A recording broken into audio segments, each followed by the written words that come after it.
She was out playing bingo. Yeah. And she went to the Vegas Diner. And to the Vegas Diner. Yeah, I think that she pulls up in a Buick Cutlass Supreme, if I'm not mistaken. Big Time Tommy, tell me, am I right on that one?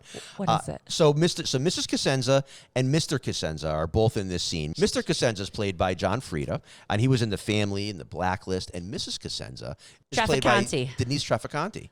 And they have a little fun exchange. The husband's giving her a hard time about being out late, and he's like, kind of like, where you been, kind of a thing.